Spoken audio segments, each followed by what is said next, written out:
today and a week from 2 days ago. Remember, there are no block days next week. You have A, and then short stupid day, which I'm assuming hardly anybody's going to show up for. I heard some people are giving tests like 20 minutes. That's just evil, but okay. I wouldn't do that, but because I know I'm not going to be here. So, yeah, the class periods are literally 22 minutes, and somebody's going to give a test. Hey, put your cocaine away. Okay. All right. Yes. Okay. Now look. Let me give you specifics of what you're getting ready to take. Now, you're going to take the Constitution test for your Missouri qualification. That is the Missouri Constitution test. Now, the first one counts as your grade. After that, it's just for the requirement. Does that make sense? So let's say you're trash on it this next week. That sucks for you because that's the one that goes in the grade book. After that, I'll just take it and turn it off. After that, you have to take it to pass the Missouri requirement. Now, if you fail it, you'll be taking it from me every week until you pass it. But it isn't going to change your grade to grade. Well, yeah, because this is now the EOC that you're going to take in April, like the second week in April, third week in April, is the one for the federal government, and that's also the state testing. Now, you have to get proficient on that one. Okay? Now, which one's going to be easier? The one you're getting ready to take. Now, I will tell you this. The Missouri Constitution requirement, meaning over the Missouri Constitution, this, Dr. Smith and I have figured this one out. We make it a project, and you'll see it. It's basically, you go look up answers to a multiple choice thing, and you take it until you pass. That one's easy. But this one's the one you need to be worried about. Okay? Now, you're going to get a study guide tomorrow. We're going to play Kahoot on, that's it. And then test on Tuesday.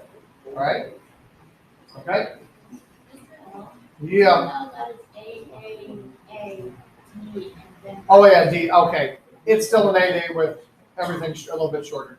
The constructed response, there's 15 questions, and most of them are like a sentence at best.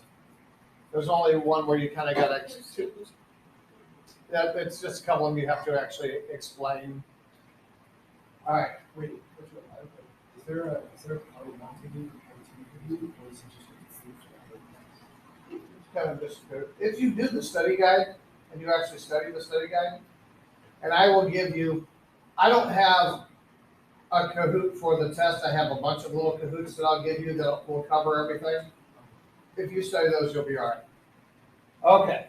All right. Enough of that. Okay, Bill of Rights.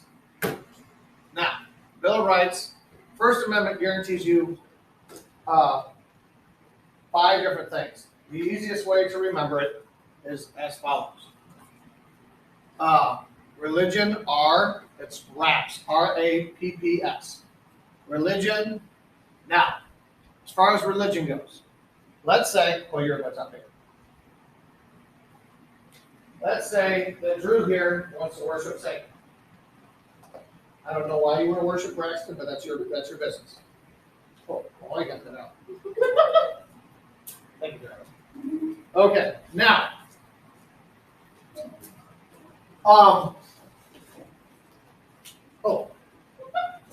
No more. Okay, here, just give me all your trash real quick. I want this. Hold on.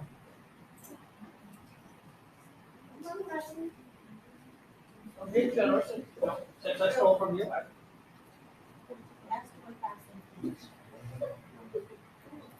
Put it on my bill. Okay, now, let's say Drew wants to worship Satan. Is there anybody in this country that can stop him from doing it?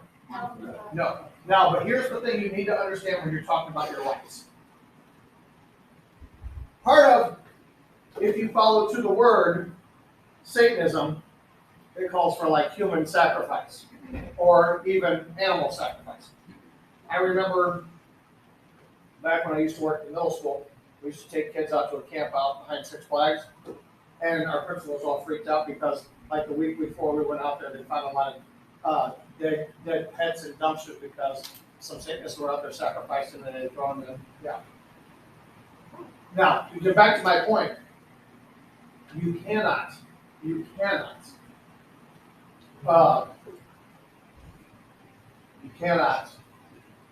anything that's going to harm other people. And the easiest way to remember your rights is, okay, you have the right to life, liberty, and pursuit of happiness, right? Let's say Drew wants to sacrifice you to have his life, liberty, and pursuit of happiness. Obviously, if he's going to take away your life, his rights end there. He can't do that, right? So anything that's going to mess with yours is basically going to take away. Your rights stop when you start taking away somebody else's. Does that make sense? Okay. All right, now, literally, if you want to go out and pray to the trees out on the front lawn because everybody freaks out, oh, you're on government property, you can't pray. Whoever told you that's wrong. You can exercise your religious beliefs as long as they don't basically mess up the school environment, as long as it doesn't keep people from learning. No, if your religion is to go around and punch people in the face, probably not going to let you do that. But if you want to go out and pray to that tree at lunchtime, knock yourself out. Just avoid the dogs when they pee on you. Okay. Now, because people always like, if people ask me religious questions and I answer them, they're like, you're going to get in trouble for that. No, I'm not. Especially since I teach a subject that lends to that. I can't. Now, if I do that instead of teaching, yeah, I can probably get in trouble, but I'm not breaking anybody's rights. Okay. Okay, right to assemble. You can come together as a big group. Have a parade. Ladies, put out whatever you're doing away. Yeah. Okay, now, I want to see your eyeballs, Kiwi. Okay, now, you have the right to come together as a group, have a parade, do whatever, protest government, anything like that. Like when Dr. King gave his I Have a Dream speech, that was the right to assemble. Those people were protesting segregation in America. Now, unfortunately, if you fill out all the permits, stupid people get the same rights as smart people. Case in point. Braxton. Well, actually, Braxton's smart. He just hides it well. Yeah. All right, now, the right to assemble. Very close to here, you go out, if you're looking at the state of Illinois, right in the middle, there's a little town called Skokie, Illinois. After World War II, remember the Holocaust? A lot of Jewish people came to America fleeing Germany. They settled in Skokie, Illinois. The American Nazi Party, and yes, there is an American Nazi Party, thought it would be a funny idea to have a parade in Skokie, Illinois, where I think 60% of the population is Jewish. Well, in the town, they said no, and then, of course, it went all the way up to the Supreme Court. The Supreme Court says, yes, as stupid and ignorant as we think these people are, do they have the right to freedom of speech? Yes, they do. And they let them have the parade. Now, happy ending to the story. The entire town, non-Jewish and Jewish, all left town as a vote. So they had a parade there for nobody. And then it was actually ends up being a funnier story because they all got drunk and then police arrested them for drunk and disorderly and took all present. So, yeah. So a happy ending. Okay. Right to petition. All that means is you're asking government to change. Freedom of press and speech, you kind of know what that means. The press can write whatever they want, even if the government doesn't like it. Basically, you can't lie, though. And that's what Fox News is getting in trouble for right now. Because they didn't lie, but they put a lot of people on the air who lied. Oh, and they're going to probably get sued for like $1 billion. Freedom of speech. Now, please let me make this clear to you. Just because you have the ability to say something doesn't mean you have the right to say something. Does that make sense? And first of all, let's put this out there real quick. While you're here, technically, the thing that sucks, the way the Constitution sees you, and I apologize for this right now, you have what's called, we are in loco parentis. We are the stead of your parents. You only have the rights that your parents allow you to have until you become a legal adult, which isn't much. And while they send you to school here with us, technically each teacher is like your temporary parent. So right now, I'm your daddy. If that doesn't get you nightmares, I don't know what will, Bryson. Dude, I had a nightmare last night, don't do that. All right, now, so you can say, you have the ability to say a lot of things. Can you still get in trouble for that? Because it can, again, it comes down to, are you infringing on somebody else's rights? All right, okay.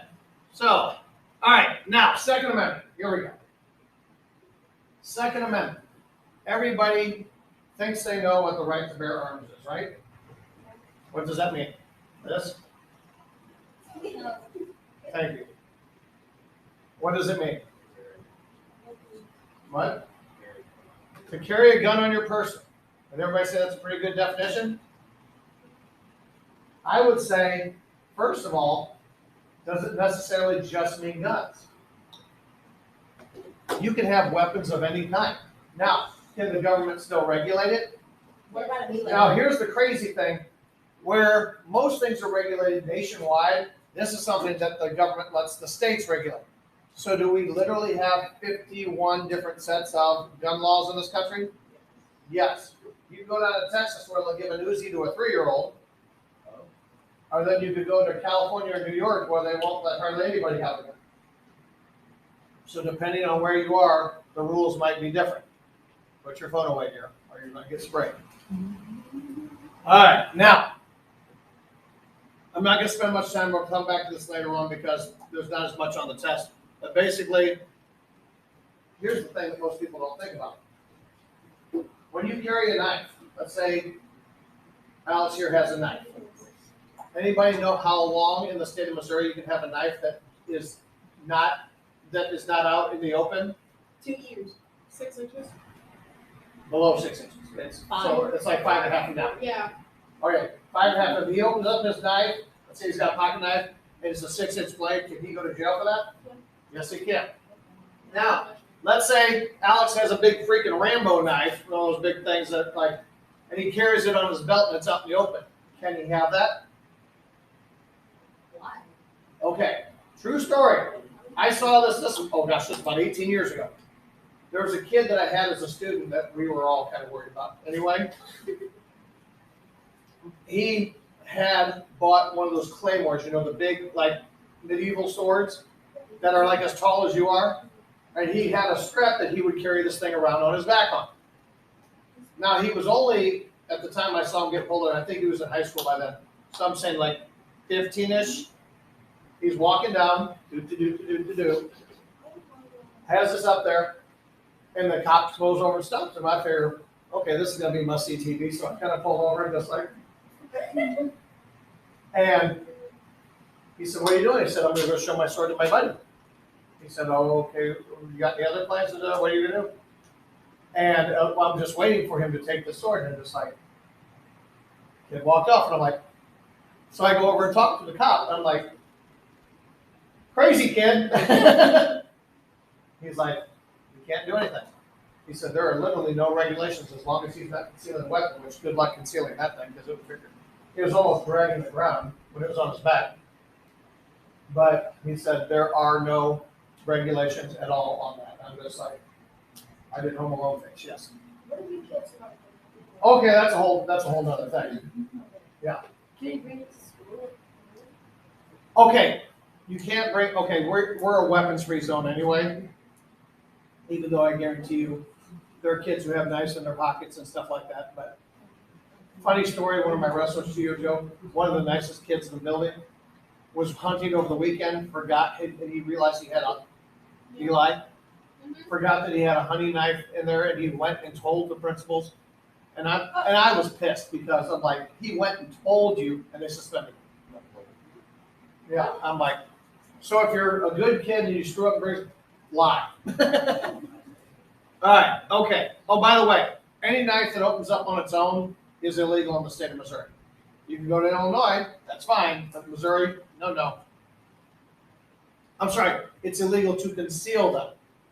If you can keep a switchblade on your dashboard. Now you're not gonna make police happy when they pull you over, but Concealing was just like not visible. not visible. Because most switchblades are over. Okay, yes. You said you could carry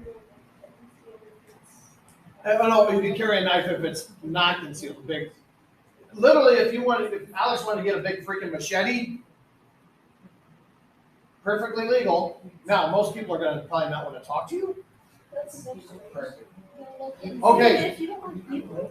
Arms laws are so freaking weird. I mean, and it depends state by state. Now, some states, it's actually illegal to bring any firearms that aren't bought into the state, but I think that's more of a business thing than it is anything else. Yeah. Does that make sense? Like, especially then the ones that get on are hunters. They want to make sure you bought their hunting rifle in their state. So I think that's just a scam. Yeah. Now this one goes all the way back to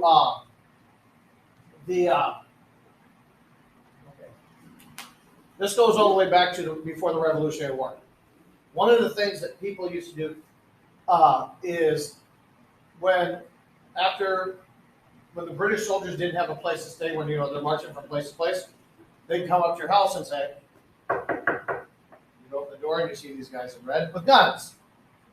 And I say, hey, we need a place to stay tonight. And you're like, well, sorry. I said, oh no, you don't seem to understand what we're saying. You and your family need to. We're staying here.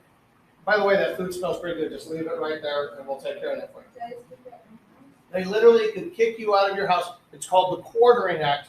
They could quarter wherever they need to. The people who really hated this were the people who owned like the taverns, like the bar and restaurants, because they would come in, eat all their food, drink all their beer, tear up their place, and then leave.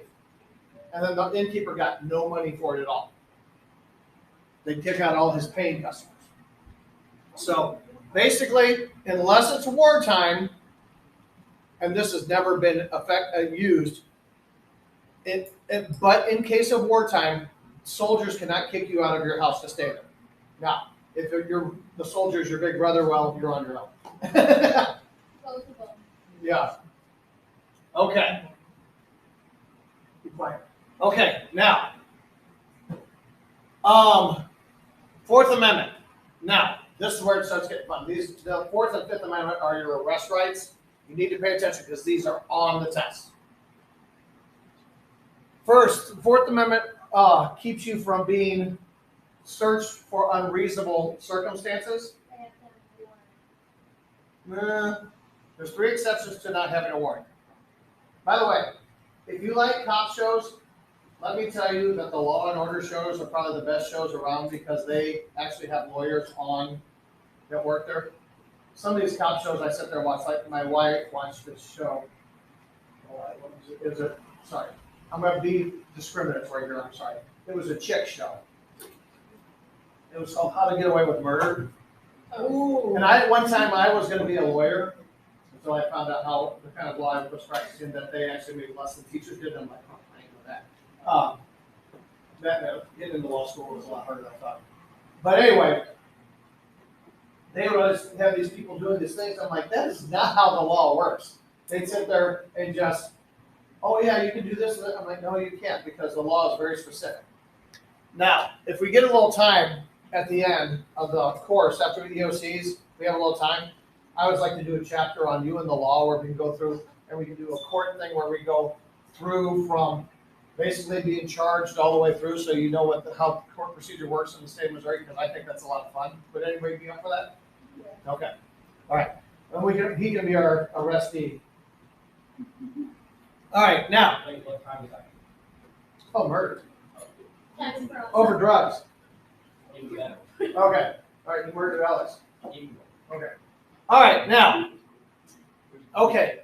When a policeman wants to come and search your house, they there's three reasons that they wouldn't have to get a warrant, but let's go through the warrant first. First, if they get a warrant, it has to have the proper date on it. So let's say Officer Onyx over here comes to search Braxton's house, and it's getting close to quitting time, and Onyx doesn't feel like doing it that day, so he comes back the next day.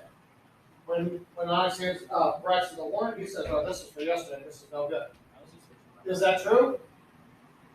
If the date's not good, now there was a case out in St. Charles. This is when I was going to college at Linwood. Now, if you didn't know it, Jefferson County now is the best capital of the world. It used to be St. Charles when I was going to college out there. I'll get you a second. Are you going somewhere? Or? Yeah. Where? I'm gonna fill up my water bottle. Yeah, just go. Okay. All right. Now, there was this case out in St. Charles County, and I found it funny because I hate St. Charles County Sheriff's Department. They're a bunch of jerks. They gave tickets like for going one over the speed limit, so I wasn't their biggest fans anyway. And I speed limit. Okay. Now, but they got a warrant to go bust these people for cooking meth. And they came in with their TAC team, they're gonna come bust down the door. The warrant had the wrong address. They went to the wrong house. I'm sorry, they went to the right house on the warrant. They're next door, so imagine you're in your house, next door, here's the drug dealers. They come bashing the door, they're tearing everything apart, looking for drugs.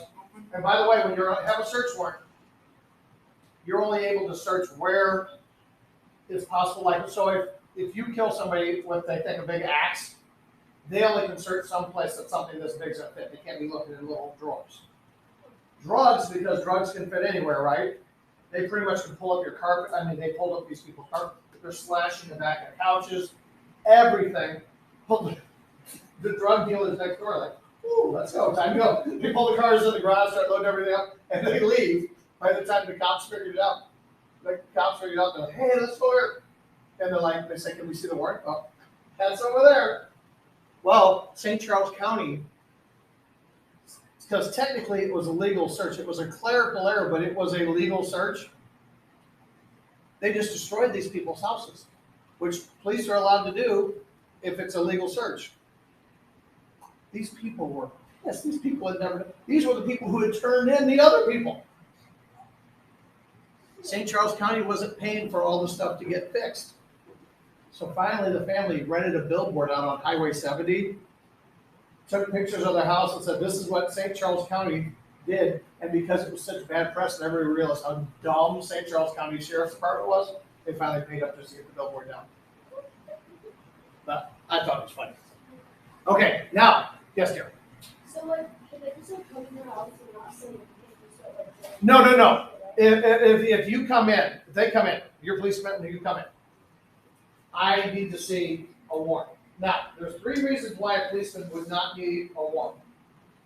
One, if somebody gives them permission. Now, if you give them permission, does the search stop whenever you decide it stops? Yes. Unless they found something that's, so maybe, okay, you killed somebody with an axe and you hit it, and you don't care to search around, but then all of a sudden they get close, oh, okay, look, I gotta go to work, get out. They have to leave. Okay? Now, here's the thing that sucks for you guys. If you're under 18, can your parents let them into your house? Search your room? The only time that has ever been thrown out, there was like a guy who was like 21. He was paying rent to his parents. If you're paying rent, then they don't have the right to let, because you're technically a tenant. Like if you live in an apartment, can a landlord let you in? No. Now, if they got a warrant, it doesn't matter. Okay, now, that's the first reason. That's it. Now, let's change it to a car. Aiden over here, you're driving down, and he's got just a couple of keys of cocaine in his back seat. All right, now, When the police pulls him over because he didn't signal, the policeman comes up, walks up, looks in the back car, sees these big white blocks. He doesn't have to say, "Oh, I need a warrant." He can say, "Get out of your car." And if it's in plain sight, like if the bloody axe was in plain sight, then they can stay and search all out. Does that make sense? The third and final reason is the most important one. When I used to give a test on this other than government test, this is the question I always put on the test. I'll go into the story. It's called exigent circumstances. If it is an emergency and the policeman is acting in what they call good faith, then it is a legal search. What does that mean? Let's say you're back to being my axe murderer, okay? All of a sudden, Colin's over there and she's got the axe out. He's like, "Help me, help me, help me." Police can come break down the door. Okay. Oh, so like, Or if they hear gunshots or something like that. Because the thing I used to put up on the test was this.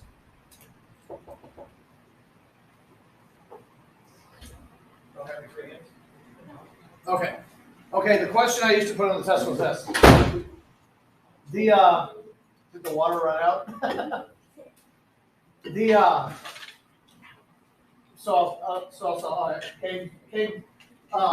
Just bought a brand new TV. She's got a big widescreen TV, got big surround sound system. She's listening to like Scream 3, but it's like maxed out volume. Hey, shh. Well, a policeman comes walking by and hears, "Ah!" Comes flying through the door, thinks there's a murder happening, pulls out the gun, gets there. Well, nobody's being murdered, but Kane's in there sitting on a mountain of cocaine, cutting drugs up and putting them in baggies. Now, the policeman entered for a exigent circumstance. It's viable, and if you put those if you've ever had one of those THX sound things around, it sounds like you're there. Yeah, it's awesome. If you go to Best Buy and turn it up, you're like, whoa. Anyway, so she comes flying as cop, gun drawn. If you see anything else when you entered for a certain reason, or if they find, it goes back to the same thing, if they're looking for a murder weapon and they find drugs with a legal search warrant, can they still use it against you in court? Yes. If they were legally searching anything they find and under exigent circumstances, all that cocaine you're sitting on, well, you're going to jail. She must have bought it from them. Yes. Wow. Okay, now, so everybody got the Fourth Amendment. It's basically warrants. Oh yeah, I told you that already. Okay. Okay, Fifth Amendment. How many of you ever heard somebody say, "I take the Fifth"? I plead the fifth.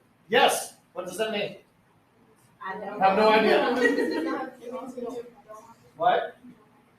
You don't? Well, okay. Let me burst that bubble. Okay.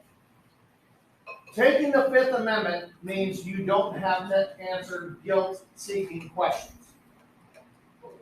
Okay. When the police, okay, so okay, after you get arrested for your mountain of cocaine, they take you in, and they say, "What is your name?" Do you have to answer that one? Because that's not a guilt-seeking question. If they weren't in your home and they say, "Okay, what's your address?" Things like that, so they can start to process you. Those are questions you have to. If you don't answer those questions, you can then be charged with resisting arrest too. But if it's a question of like, where did you get the cocaine or something like that? Oh yeah, if it's like where did you get the coke, or yeah, you don't have to answer those. Now, here's the other thing. You guys are minors. They can't question you anyway, even if they would. Were you 16? Okay. If they Mirandize you, mean you have the right to remain silent. Anything you say can be used against you for law. You have the right to an attorney if you choose not to. Whatever. Okay. Whatever. And then they have to ask you, do you understand these rights? Now, even if they Mirandize you and your parents aren't there or some kind of legal guardian, anything you say is not usable in court. If they forget to Mirandize you, anything you say. Now, here, don't be dumb. Our old school resource officer, I loved her. She was right. Officer Moran. She told me she was in a car with this one idiot. They pulled this guy up. He was high as a kite. And they pulled him in basically just for his own safety. Well, they just put him in the back. She was just getting him out of traffic because he's like walking into traffic. And he's like, you can't do anything to me because you haven't read me rights. You don't know that I have like a key of cocaine at home. Oh, no. Goes through and just starts rattling all something. She goes, are you stupid? If you volunteer information, if they're not asking you, can that totally be used against you? Yes. Yes. And just FYI, police cars have dashboard cams that face both ways. So as soon as somebody sits in the back seat, it's recording everything. They can use that. Yes, that is completely admissible as evidence. If you voluntarily are stupid, well, yeah, life sucks to be you. Okay, so you don't know. You as a minor, when your parents get there and your parents get pissed at you, they said, you better answer every question. Well, then your right to anything you say is now out the window. Because here's the bad thing for you guys. You don't own your rights until you become a legal adult. Your parent is what they call a custodian of your rights. Basically, since they're paying the bills, they can throw you into the bus if they want to. Like my father did.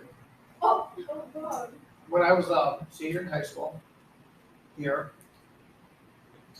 the homecoming court used to do this dumb thing where the girls would go out and kidnap the boys. They were real nice. They'd take us out to breakfast in the morning, TP our house.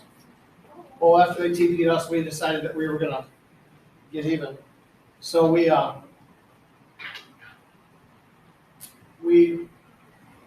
TP'd them, but we also did the yard signs, the sport. We'd sports the Taco Bell sports and all that stuff. We were getting the movie signs from everybody else's thing. Well, one genius decided to get the flashing construction site lights. Those are private property, by the way. And he put them down. Well, I didn't know anybody was there because all of a sudden people are just flying out of there. I'm like, what the heck's going on? And just as I'm getting ready, I see the first police light. I turn around. I feel his hand on my shoulder. He said, don't even run into this. And they know I didn't do anything. He called my dad. And my dad said, let him stay there tonight. Over here at the, oh man. They didn't charge me, didn't do nothing. I mean, nothing on my record. And he picked me up on his way to school the next day. I've been sitting there with this old drunk guy. I didn't sleep all night. My senior year, I was 18 my senior. But I didn't have any money to make bail. The desk sergeant was one of his former football players, so they'd come in and scream at me just to scare me, and I'm like, yeah. It worked because I never got in trouble after that. But the whole time I'm like, when I was talking about it, I didn't do anything! Because he knew what I was doing. Oh, no. It wasn't all that great. Okay, now you also have the right to not be tried without an indictment from a grand jury. A grand jury, okay, there's two ways of getting arrested. They catch you in the act, which is usually what you see on cop shows. But they also will take it before a grand jury and decide if there's enough evidence to put you on trial. Then you're really toast because usually there's so much information. They usually do this with like mafia crime bosses before they go after them. Because once they do that, then they can seize all their money and all that stuff. Okay, now here's the big one. Shut up. Shut up. Okay, double jeopardy. Double jeopardy, it's not a game show, means that once you have been found innocent, okay, you kill him. Now, for some reason, in your trial, the prosecuting attorney is terrible, and they totally blow the case, and you get away with it. Literally, you could walk out on the steps of the courthouse and say, I did it, I got away with it. Do all that. They can't do anything to you. Because once you've been found innocent of a crime, you cannot be put back on trial for them. So even if I admit that I killed him? After you're found innocent. You better wait till you're found innocent. Okay, O.J. Simpson. You guys all know who O.J. is, right? O.J. Basically, he did something really, really dumb though. After he was released, and let me tell you, everybody knows he did it, but you have to base the crime on the evidence presented, and the evidence presented was caca. When OJ was found innocent, he published a book. I kid you not. If I had done it, this is how I would have done it. And he put details in there that only the criminal would have known. So the family of his ex-wife sued the ever-living crap out of him, and they took him for everything he had. Matter of fact, he ended up going to prison because he was so broke, he broke into a sports memorabilia thing and with a bunch of people that tried to steal back all the stuff that he had to sell. Yeah, and then he got caught. That's what, and they threw the book at him for that one because they couldn't get him on that one. Okay. So, if, like, the evidence proves innocent, and they're like, after that, he said he did it, if they find it. Oh, yeah. Now, okay, now there are some exceptions to that. Let's say that in her trial, she gets on stand and lies her butt off, and they can prove it. That throws out the original verdict because I'm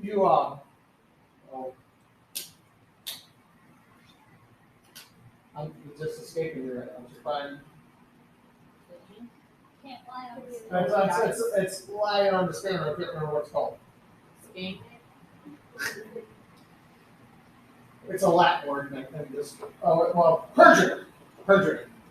If you commit perjury or know that somebody else committed perjury to get you off, that means that it doesn't count.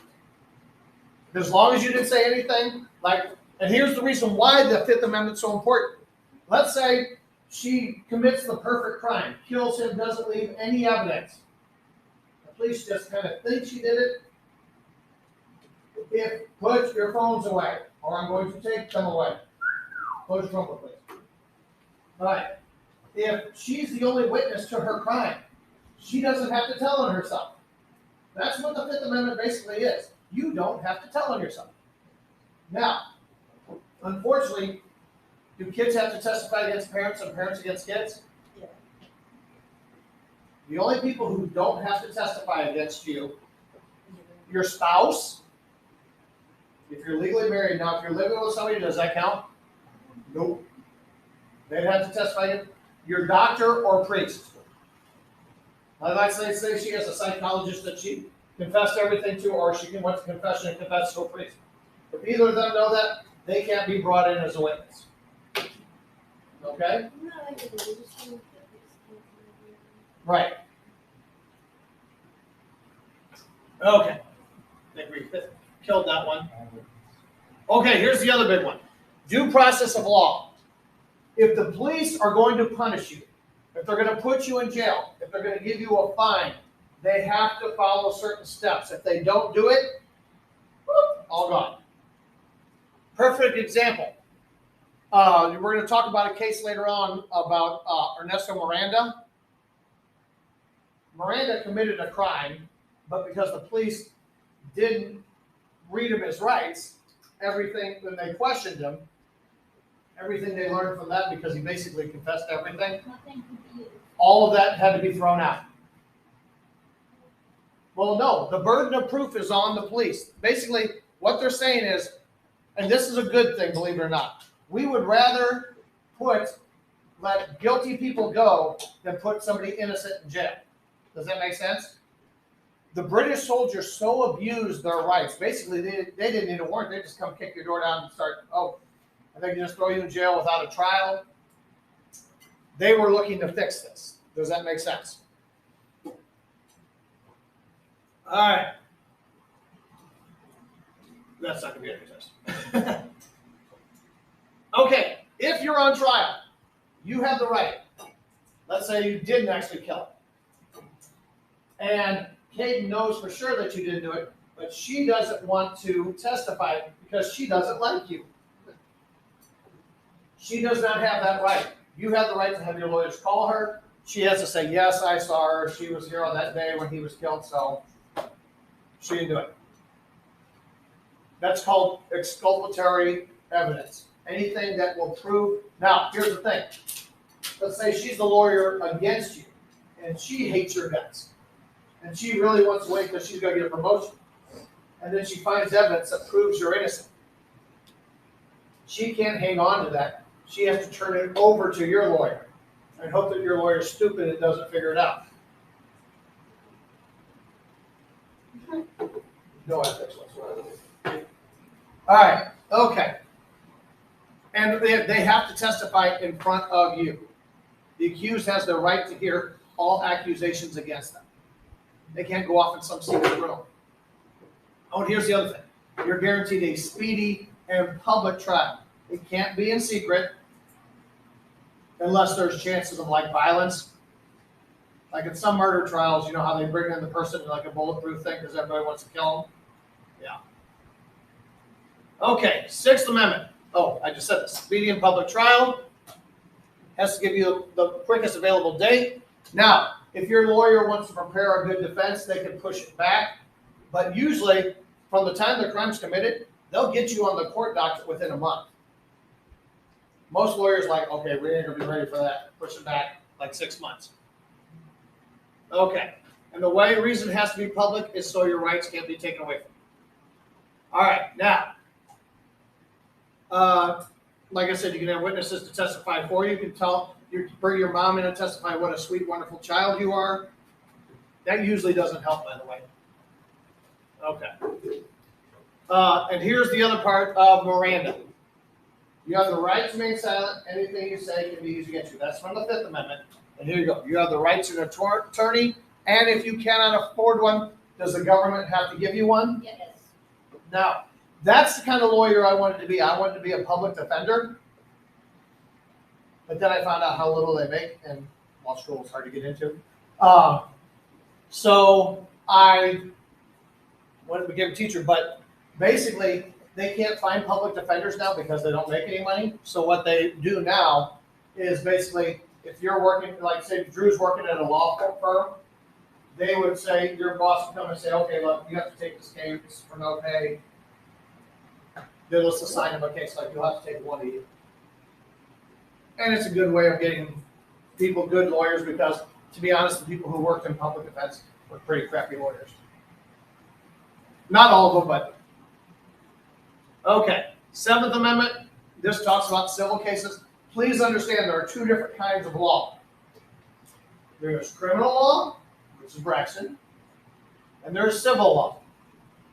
In criminal law, you have a defendant and the prosecution.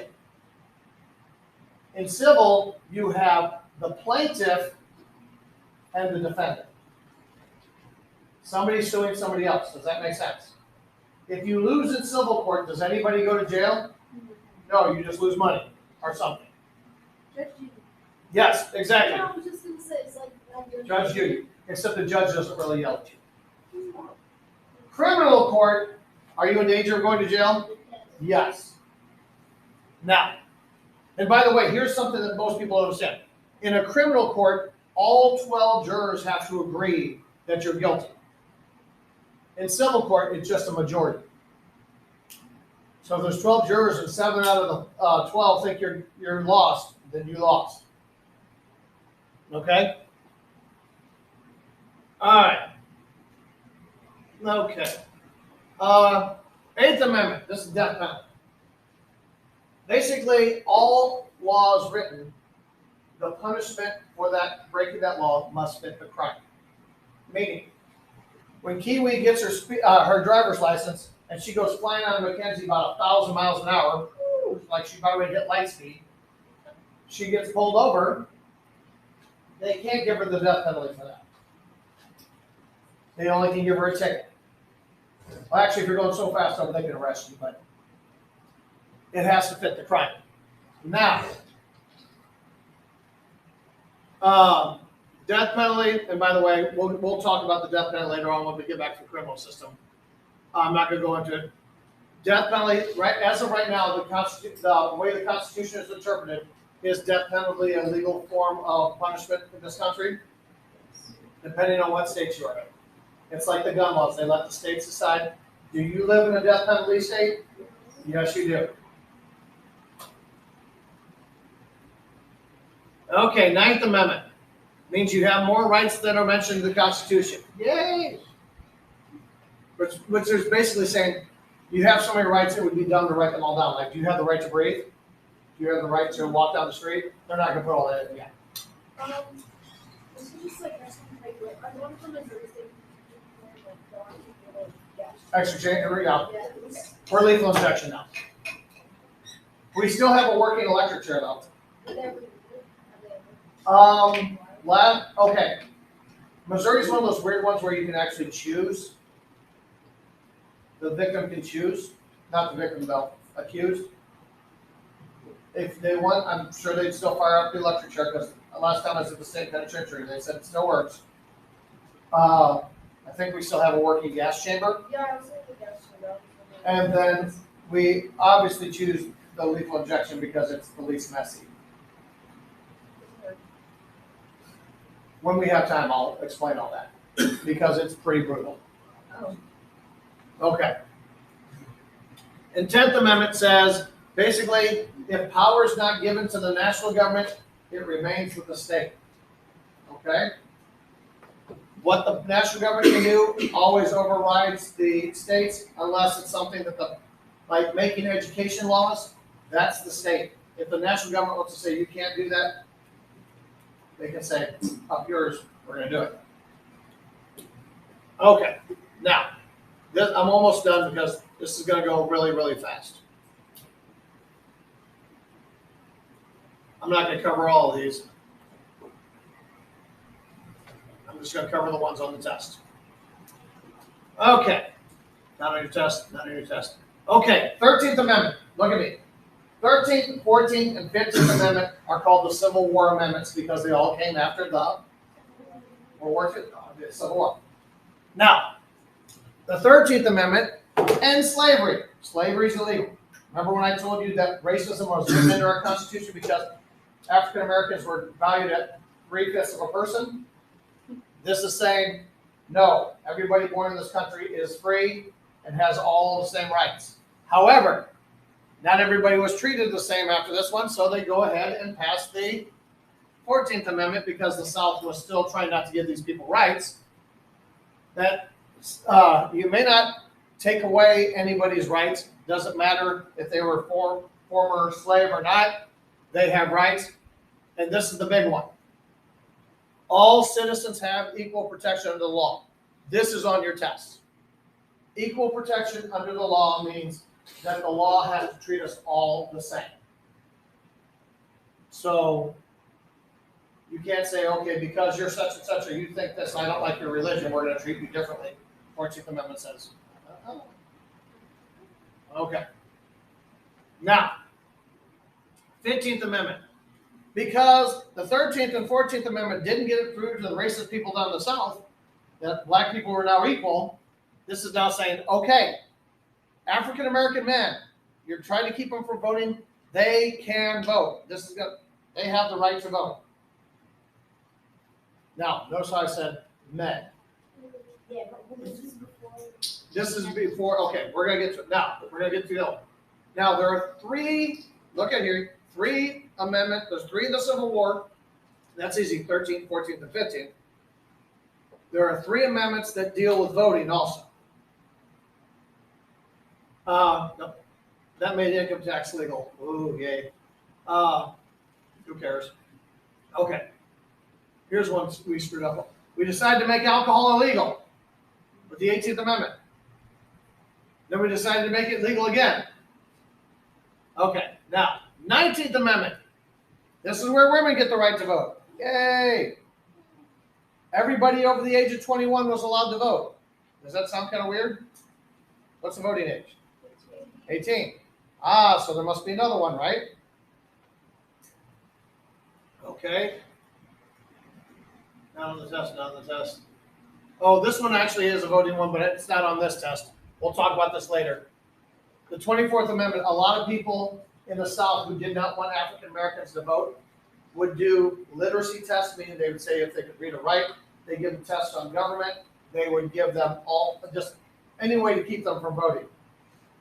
This says you can't do any of that stuff. There we go, 26th Amendment. That, and the reason this changed is because of the Vietnam War.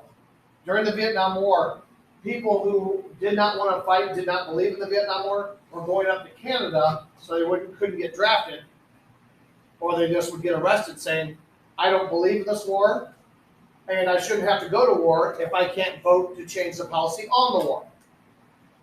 Does that make sense? Pretty much. So, these are the amendments you need to know. If you want to write this down, I would take out some paper. 13th, 14th, and 15th Amendment are the Civil War amendments. Oh, don't write it down because it'll be on your study guide tomorrow.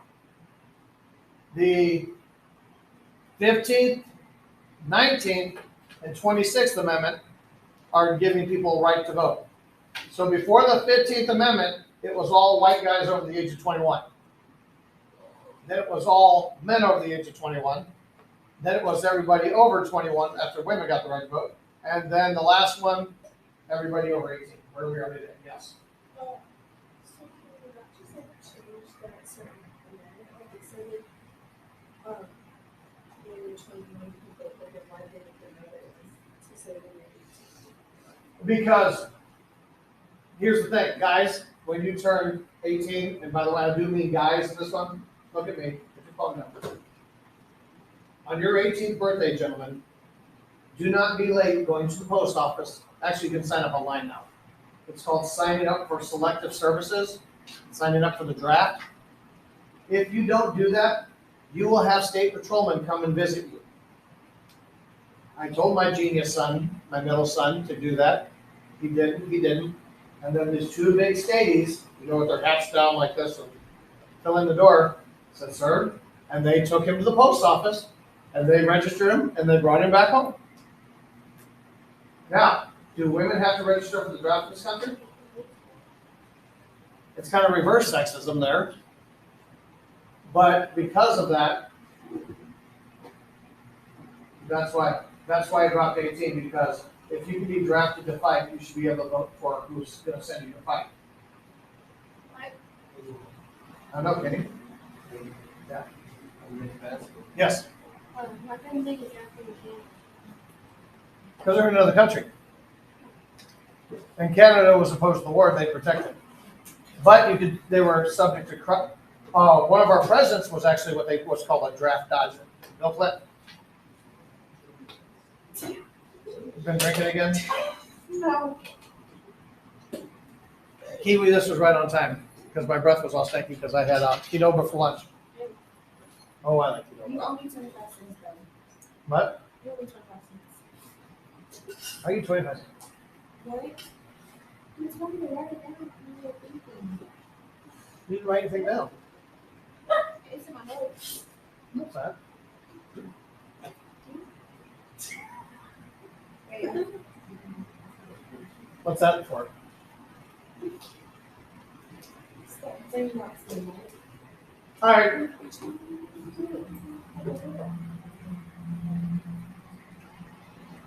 Okay.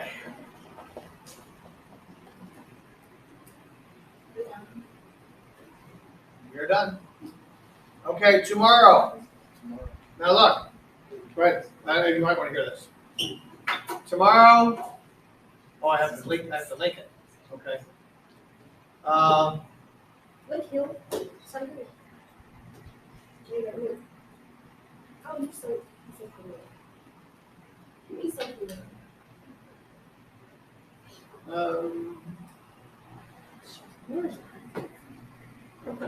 All right, go ahead, Bill.